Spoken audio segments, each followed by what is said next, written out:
Point. Bonne journée. Si vous vous demandez s'il vaut la peine d'acheter un Nissan Pathfinder de 4e génération et quels problèmes vous pourriez rencontrer lors de son fonctionnement, alors vous êtes au bon endroit. Ainsi, la dernière génération de Pathfinder est encore très jeune, les propriétaires ne doivent donc pas s'attendre à des problèmes de corrosion dans les années à venir. L'exception concerne les taches de rouille sur le toit, près du pare-brise. Dans le cadre de la garantie, les revendeurs ont éliminé ces défauts sans aucun problème. Sur les exemplaires ayant déjà subi des réparations sous garantie, les propriétaires devront repeindre le bord du toit. Jusqu'à présent, il n'y a pas de problème sérieux avec la peinture, même si la pratique montre qu'elle n'est pas très durable sur les voitures Nissan. Cela ne fera pas de mal de recouvrir les zones endommagées d'un film protecteur. Vous pouvez protéger vous-même le radiateur de refroidissement des pierres qui y pénètrent. Pour ce faire, les propriétaires de Pathfinder installent un treillis métallique de protection comportant de petites alvéoles dans la prise d'air sous la plaque d'immatriculation avant. Il n'y a pas encore de plainte concernant l'intérieur et l'électricité du Nissan Pathfinder. Mais comme les voitures les plus anciennes ont à peine 5 ans, personne ne peut garantir qu'il n'y aura pas de problème avec l'âge. Au moins sur de nombreux autres modèles Nissan, le revêtement des sièges en cuir s'est avéré peu durable. Des pièces cassées et des abrasions apparaîtront certainement après une course de 120 à 150 000 km. Mais l'intérieur du Pathfinder ne sera pas gêné par les grincements. Cela a été prouvé par ces quelques exemplaires qui ont réussi à parcourir plus de 150 000 km en si peu de temps. Le moteur essence de 3,5 litres du Pathfinder s'est révélé incroyablement fiable. Dans la version destinée au marché américain, il développe 264 chevaux, mais dans notre pays, il a été déclassé à 249 chevaux. Avec un entretien opportun, le 6 de 3,5 litres peut parcourir jusqu'à 500 000 km. L'entraînement par chaîne de distribution peut supporter jusqu'à 250 000 km.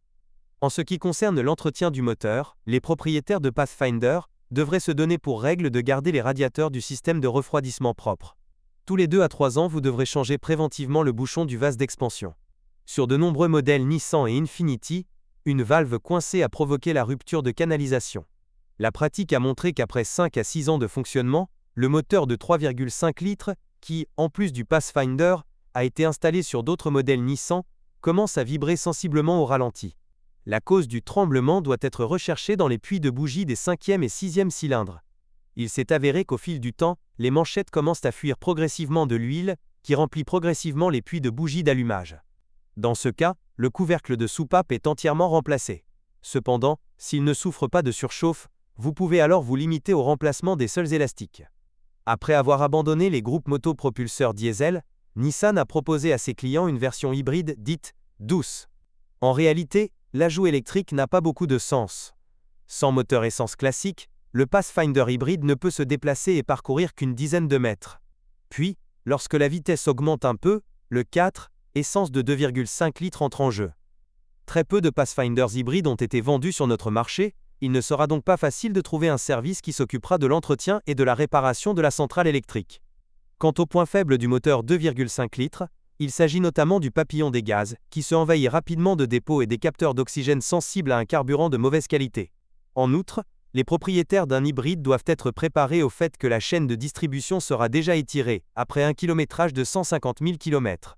Le Nissan Pathfinder de nouvelle génération a reçu le variateur Jatco de dernière génération, qui se distingue de son prédécesseur par une friction interne réduite et une plage de verrouillage du convertisseur de couple élargi. Jusqu'à un kilométrage de 150 000 km, la transmission ne posera aucun problème. À moins, bien sûr, que le propriétaire évite les démarrages brusques fréquents et les déplacements à des vitesses supérieures à 160 km/h. Une particularité des Pathfinder assemblés en Russie est un radiateur de refroidissement de transmission supplémentaire. Grâce à cela, la transmission est refroidie plus efficacement en été. Cependant, dans ce cas, les ingénieurs sont même allés un peu trop loin et ont posé la conduite de refroidissement de la transmission à travers le radiateur moteur standard. Il s'est avéré que les raccords utilisés dans le système pourrissent avec l'âge, après quoi l'antigel commence à se mélanger au liquide de transmission. Après la formation d'un tel cocktail, le système de refroidissement du groupe motopropulseur devra être envoyé au lavage et le variateur devra être réparé. Quant à l'intervalle de remplacement du liquide de transmission, il est préférable de le réduire des 90 000 km recommandés à 50 à 60 000 km. Le variateur à chaîne en V a également été utilisé sur la version hybride du Pathfinder. La principale différence par rapport à la CVT standard est que dans l'hybride, le convertisseur de couple est remplacé par un moteur électrique de 20 chevaux. Les ingénieurs ont placé un embrayage humide entre le moteur électrique et le moteur, et un embrayage sec derrière le moteur électrique. Ce système n'est ni le plus simple ni le plus répandu, et il n'est donc pas encore possible d'évaluer sa fiabilité à long terme. Mais vous pouvez dès maintenant évaluer la faisabilité de l'achat d'un crossover hybride. Dans nos conditions, cela n'a pas beaucoup de sens, ne serait-ce que parce que l'hybride ne surpasse pas la version 3.5 en termes de dynamique. Dans le même temps, l'intervalle d'entretien établi pour un hybride est de 10 000 km, tandis qu'un crossover avec un 6 essence devra être entretenu tous les 15 000 km. En tout terrain, le Pathfinder de 4e génération ne se sent pas mieux que la plupart des autres multisegments urbains. L'électronique fait de son mieux pour protéger le variateur et l'embrayage, c'est pourquoi elle ne permet pas au moteur de tourner à des régimes élevés. Un système d'échappement non protégé vous empêchera également de conquérir des terrains accidentés. Si vous conduisez exclusivement sur des routes pavées, l'embrayage multidisque pour relier les roues arrière ne nécessitera aucune attention avant de nombreuses années. Cependant, un système de transmission intégrale initialement fiable nécessite un diagnostic minutieux avant l'achat. Si pour une raison quelconque le propriétaire d'un Pathfinder doit changer la boîte de vitesse arrière, son coût peut provoquer un véritable choc. La suspension du Nissan Pathfinder est très solide et présente rarement de mauvaises surprises.